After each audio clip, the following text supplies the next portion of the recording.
Hello, Taurus, Sun, Moon, Rising, and Venus signs. Kamusta kayo? Sana po nasa mabuti kayong kalagayan. Welcome back po sa Star Tarot. At kung bago kayo rito, welcome din po kayo. Please subscribe, like, share my videos, and leave me a comment po kung nakaresonate kayo. Thank you. So, tignan natin kung ano ang mga messages ni Taurus for today. So, first message ninyo, we have the Knight of Earth. Ayan. So, si Knight of Earth, this is someone na very loyal, very dedicated, honorable, napakabait, yung gano'n, ano? So, maaari ng iba sa inyo dito, Taurus, marami kayong kailangan gawin, no? There are so many things that you need to be done. At ito yung mga bagay na siguro pwedeng mga matagal na nyo tong pinag-iisipan, at maaaring sa ngayon, ready ka na for it. Kaya it's about time na to get it done. Okay? At saka, sigurista, si Knight of Earth, sigurista ito. Kaya feeling ko yun din ang i-embrace ninyo na energy sa ngayon, which is good, diba? Which is good kasi para everything that you do, every step na gagawin ninyo, 'di ba? Makakasiguro kayo na ito ay nasa tama. Makakasiguro kayo na somehow hindi ninyo ito pagsisisihan kung ano man ang gagawin ninyo, which is really beautiful. At saka, your guardian angel is also nagpaparamdam sa inyo rito na nandiyan siya at tinutulungan ka, ginagabayan ka, pinoprotektahan ka. Kaya wala kang dapat na ipag-alala or yung dapat na ikakaba, wala kayong dapat na ganon. Kasi nandiyan siya, nandiyan sila para gabayan ka. Okay?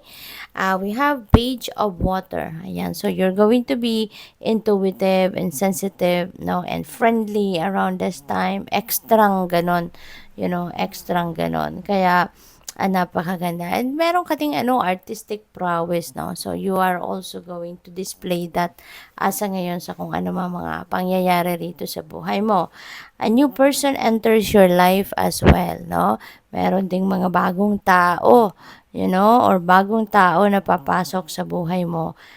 Sa ngayon, this could be a new love life, 'di ba? Napapasukin mo. Baka itong bagong tao na dadating sa buhay mo could be a relationship, or baka tawag dito, love interest ninyo, At yun nga, baka kayo magsisimula ng bagong at fresh na romantic relationship with that person. And this time also, your psychic abilities will be on point. Your intuitive abilities will be heightened. Kaya take advantage of that, no? Na makinig kayo sa inyong sa inyong intuition, makinig kayo sa mga guidance ng divine na ipapadala sa inyo. Okay? So, what else? Hala? We have another page, and this is Page of Air. So, maraming impormasyon, maraming balita or details ang maaaring dumating, ang maaaring pumasok, sa buhay ninyo at this time. There may be delays, or changes to plans as well, sa ngayon na dadating. At marami siguro dito ang pupwedeng mga taong magdadala sa iyo ng impormasyon, no? At baka ang mga impormasyon na to could be something na baka ikawindang ninyo, kumbaga may mga mind-blowing information siguro dito, no? Na dadating. There could be some truth as well na dadating. And yung truth na to could be your own truth or could be katotohanan, no? Na malalaman ninyo about other people or any situation, no, na merong kinalaman sa inyo, yung gano'n. So, yun. So, good luck sa iyo. Kasi, pwede rin na dapat maging handa kayo, no, sa mga,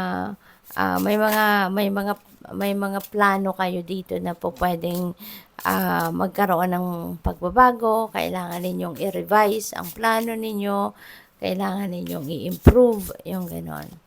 So what else? We have when things don't seem to be working in your favor, trust in God, for He has better plans for you. Okay? Kaya huwag kayong magtampo, Taurus. Huwag kayong magtampo kung ang mga sitwasyon or may mga sitwasyon na nangyayari sa buhay ninyo na hindi nag-unfold according to your plan or according to your will, no? Kasi ibig sabihin yan, hindi yan para sa'yo or hindi yan ang best para sa'yo. God has a different plans for you. Okay? At magtiwala ka, just have faith in God and trust the God's plan para sa'yo kasi lahat naman ng plano niya para sa atin, no? Para sa atin lahat ay for our best interest. Okay? So, what else? We have you were born with a purpose that is unique to you. Only you can carry it out. So be you, trust God, and believe in yourself. Okay? So lahat meron tayong special mission sa mundo.